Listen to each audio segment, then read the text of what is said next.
I'm Peter Henderson, former journalist and news producer, and this is a Case Against Celtic Boys Club podcast. The founder of Celtic Boys Club has been found guilty of sexual offences against 3 boys in the 1980s and 1990s. What the case comes down to is whether or not Celtic Football Club are responsible in law for the terrible acts of the paedophiles at the heart of Celtic Boys Club. One by one, he raped them. He raped them systematically. A child has got no chance of getting away from the child abuser. The fear and the terror is off the scale. We're all young boys at 14, 15, so nobody was going to really say anything because would they have been believed? Just a warning, this podcast won't be gratuitous about the details of the abuse many of the victims suffered, but it will discuss sexual abuse of children and its consequences, which some people may find disturbing. The biggest thing you can do to support the podcast is to follow or subscribe wherever you're listening. So whether you're on Spotify, Apple, Acast, or any other app, please take 5 seconds to give us a follow just now. It means you won't miss any episode.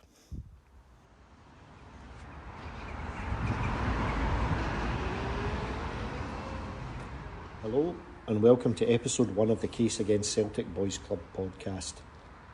I'm on the outskirts of Glasgow to meet a man called Andy. Andy's not his real name, but given the subject matter of this podcast, protecting identities is of the utmost importance. Andy's a survivor of the notorious Celtic Boys Club child abuser Frank Cairney, a now convicted paedophile. Cairney was general manager of the boys club and terrorised and abused young boys from the early 70s until the early 90s. He had a regular column in Celtic's official newspaper and regularly took children to soccer tournaments abroad and throughout the UK, where he continued to beat and sexually assault them. A host of players who went on to become household names in British football knew Cairney as he passed through the ranks of the Celtic Boys Club. I've come to speak to Andy because I know he has information about aspects of Cairney's depraved behaviour that he has never told anyone before. It's the first time he's spoken publicly. Can I start by asking you, what was it like growing up in Glasgow when you were a wee boy? And how did you first encounter Celtic Boys Club?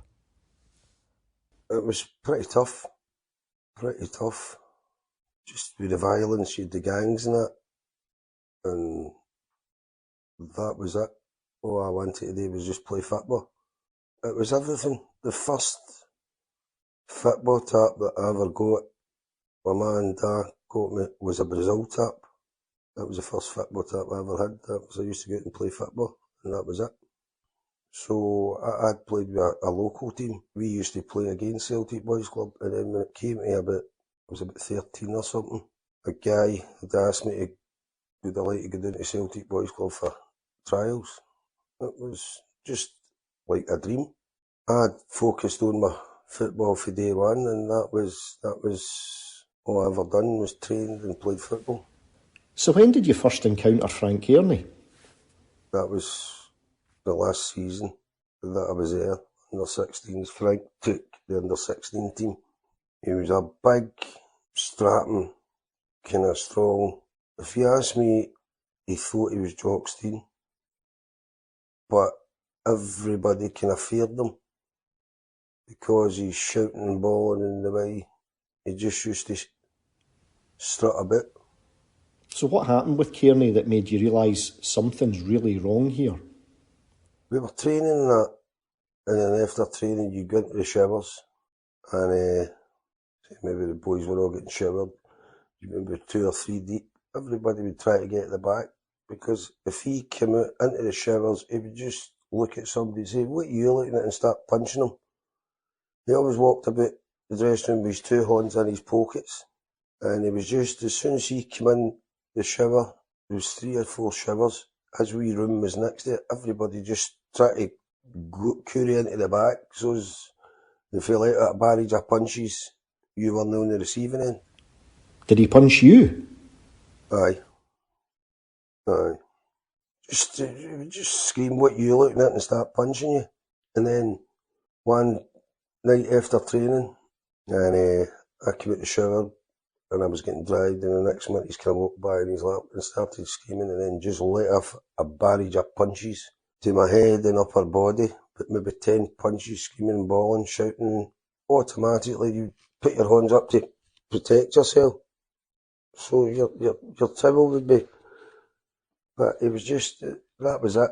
Or he would come walking out the dressing room, if 2 or 3, if you were sitting in a row, he would just squeeze down, and then he would maybe just go like that to you, put his hand on your thigh and that, and sit, and everybody would just kind of look away, and everybody would be sitting like wee mice, know what I mean? No one to say nothing. If you were out training on a Tuesday night, it'd be dark, you'd be running up and down Barrafield, doing your training, and then maybe somebody would come out and shout, "Big Frank, weren't you?"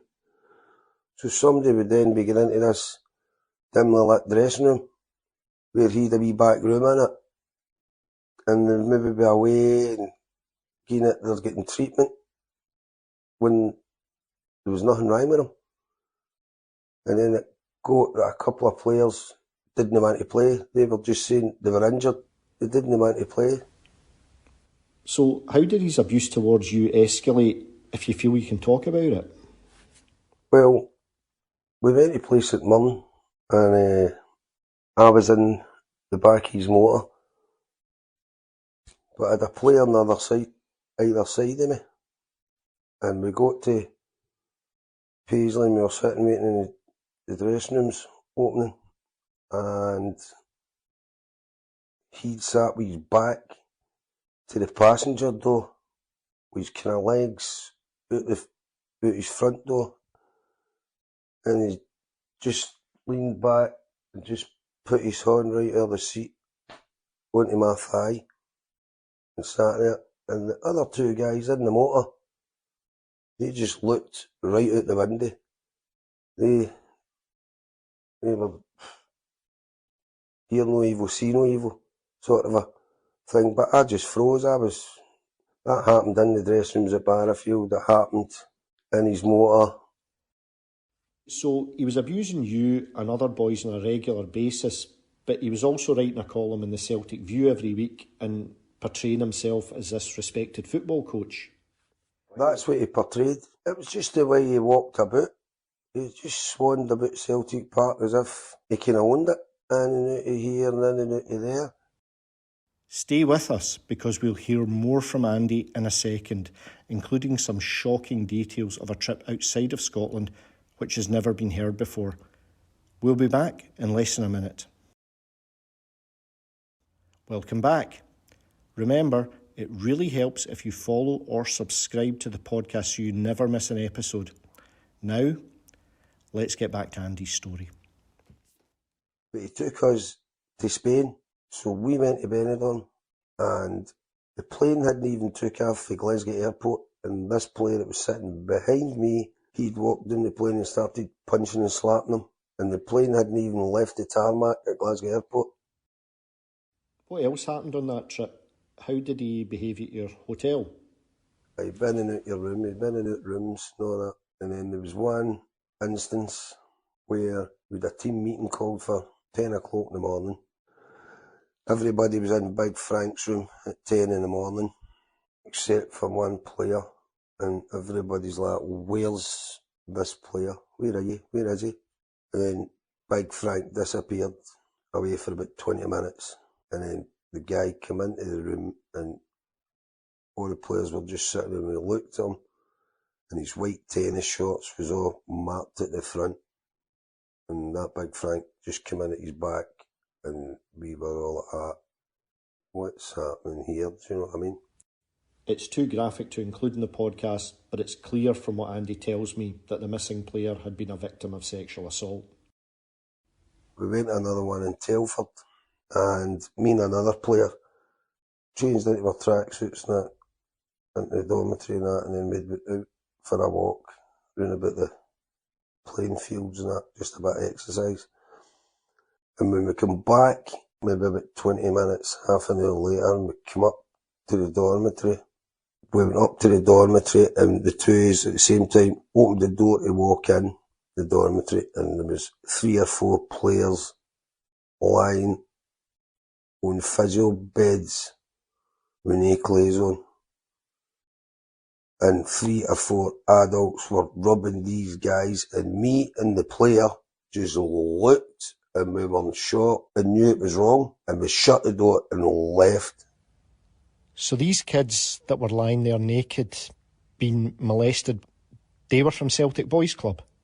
Aye, yes. Never forget it. There must have been 3 or 4 adults in the room, and we just looked, me and this other player, and we were shocked. We just went, that's not right, and we left. Was one of the men in the room abusing the kids, Frank Cairney? Cairney was in the room, yeah. How do you think Cairney got away with all this? I don't know. He kind of ruled with fear, and everybody was just, we were all young boys, at 14, 15, so nobody was going to really say anything, because would they have been believed?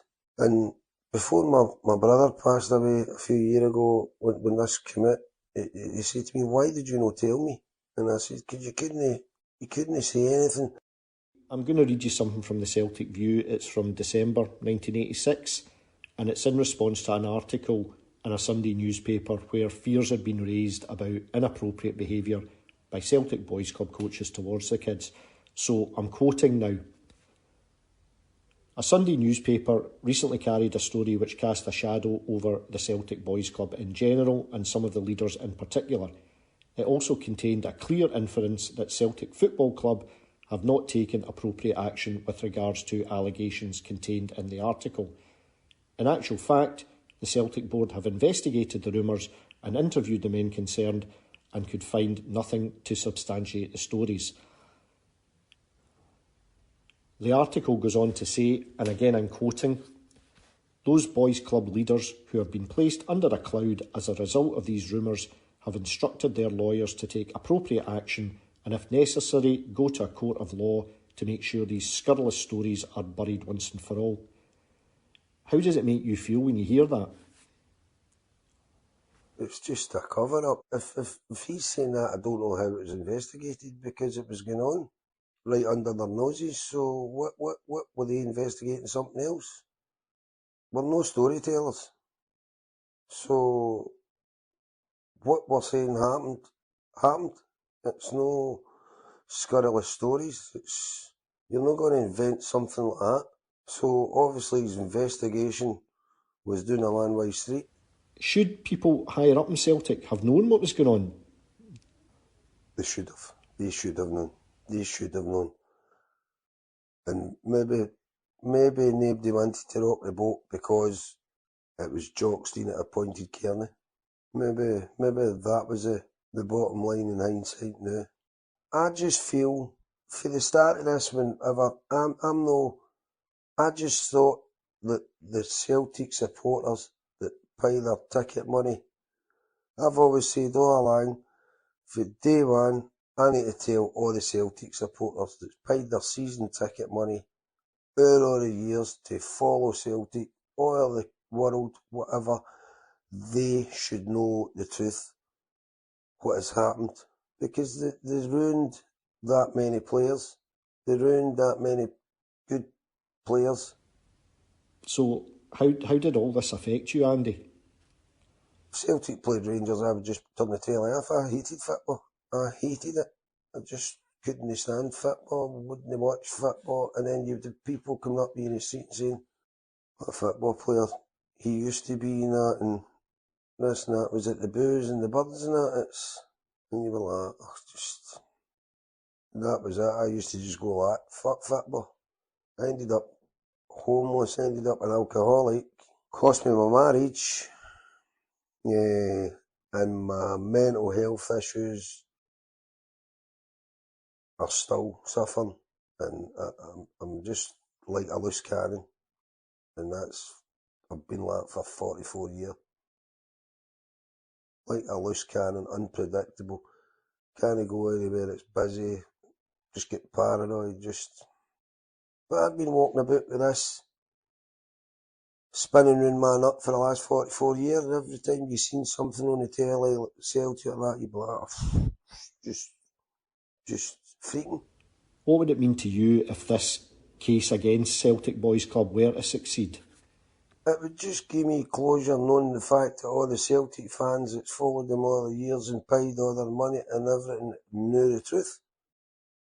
That's all, the full truth. That's all I wanted it. Them at Celtic partly now should maybe have a look at themselves, because they've not been going in with all this battered nonsense round about their nut for 45 years, have they? Can't sleep, can't just motivate yourself, just, you know what I mean? They've not been doing there where the victims are. They've not been doing it at low points like that. It's all rosy for them to go and sit in a wee director's box with their heated seats. But in reality, you know what I mean? Just take a look in the mirror. We have approached Celtic to see if they would like to take part in this podcast. So far, we've not heard back from them. If Celtic ever want to do an interview for the podcast, they have an open invitation.